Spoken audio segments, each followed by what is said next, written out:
The Gift, a Hanukkah story.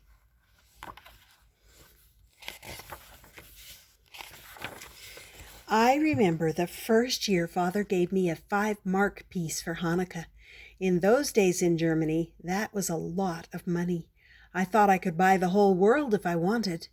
That night I fell asleep with the 5 mark piece in my hand, barely able to close my fingers around the large, round coin. The next day at school, I kept reaching into my pocket to make sure the coin was still there. I could hardly pay attention because my head was full of ideas about how to spend the money. On my way home, I passed by all my favorite shops. First, I went into the stationery store. I always admired the fountain pens when I came to buy pencils. There were particularly important-looking ones in silk-lined boxes set out in the glass display case. I was sure those were the kind that famous writers used.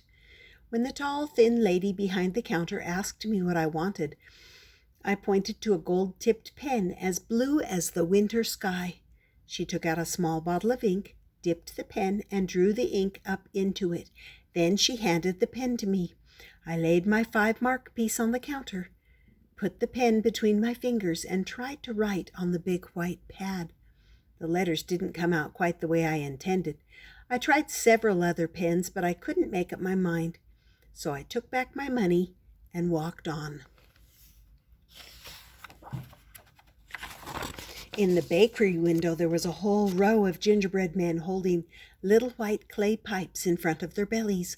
I just knew how sweet and spicy the gingerbread tasted, and with one of those clay pipes and a bowl of sudsy water, I could blow the most wonderful rainbow-colored bubbles. Undecided, I lingered before the display. A woman walked into the apothecary next door. I always liked going there with my mother. All 4 walls were lined with shelves from the floor to the tall ceiling.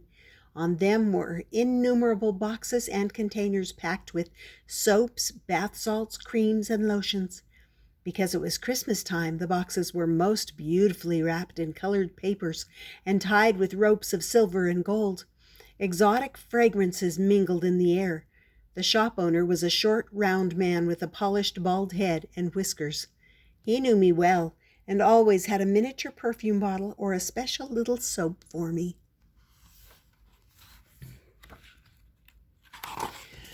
What I liked best were the 2-sided mirrors that lay in a basket near the big cash register.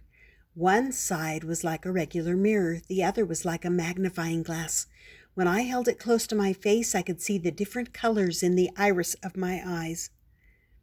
My irises are brown and green with yellow speckles. When I held the mirror farther away, my face became bigger and fuzzier in it. The shop owner leaned over the counter and gave me an extra big smile. I held the mirror to his face. His smile covered the whole mirror. Quickly, I put it down again. Miss Lily, the lady at the hat shop, saw me passing by and waved to me. I walked down the 3 steps into her store. My mother occasionally had a hat designed by her, and often just stopped by to chat. All over the store there were ladies' torsos with hats on their heads. Some of them smiled into space demurely, while others seemed to forever ponder something distant, just like Miss Lily. Miss Lily lifted her newest creation off a stand and showed it to me. It sparkled with sequins and rhinestones. The hat I liked best was made of white felt with a wide brim and a scarf that tied under the chin in an enormous bow. I sat on the chair in front of the big 3-way mirror and admired myself in the hat. Miss Lily seemed pleased. She gave me a shiny red apple. I crossed the main street to get to the toy store. Its neon sign shone brightly through the wintry twilight, beckoning me inside. Bells jingled as I pushed open the heavy door. For a moment I stood absolutely still. I hardly knew where to look first. There were rows and rows of dolls in rectangular boxes, reaching out their arms toward me. Plush bears growled on command. A wooden duck with 6 ducklings on wheels was moving across the floor in front of me. On one of the counters there was a collection of wind-up toys. There was a cat with a drum, ballerina mice in colorful tutus, a bear with cymbals, and monkeys with trumpets and tambourines. One by one, I wound them up until they all danced and played together. Each one cost 4 marks and 50 pfennigs. I would even have some money left over to buy a little bag of roasted chestnuts at the kiosk on the way home. As I tried to make up my mind, the wind-up toys began to slow down, and the monkeys' tambourines gave their last tiny jingles. "Well?" asked the sales lady, who had approached me. I reached for the 5-piece mark in my pocket. There it was, big and round in my hand. I held on to it and left the store quickly. It was getting dark outside. Soft white snowflakes were drifting in the air. People seemed to be walking more briskly, but I stopped in front of the pet store. How I wished for a puppy or a kitten. I would even settle for a hamster or a mouse. There was a basket of tiny gray kittens in the display window. One of them had 4 white paws. I was thinking about names for the kittens when I heard a beautiful tune. It came from an accordion player who was sitting among a pile of blankets in front of the grocery market. People passed him by, some of them carelessly dropping a groschen into the hat beside him. I don't know how long I stood in front of the musician, listening to his lovely music. The stores around were closing up one by one. I could hear the clanging of keys being turned in door locks. Metal shutters rattled against display windows and fell into place. People were rushing by to get home with their packages. Only the musician's tune continued soft and slow through the busy evening. I slid my hand into my pocket and touched the 5-mark piece.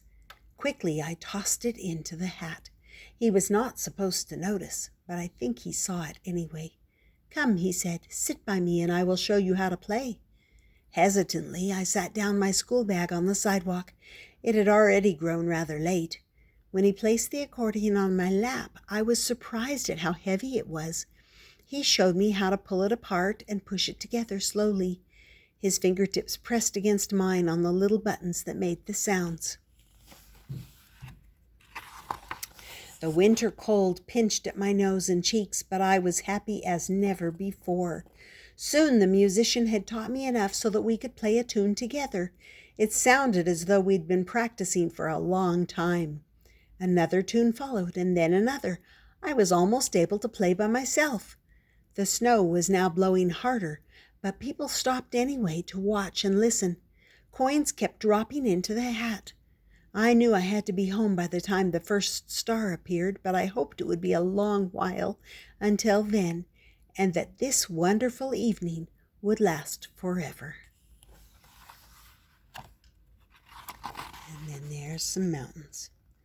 And that was The Gift, a Hanukkah story. Happy Hanukkah.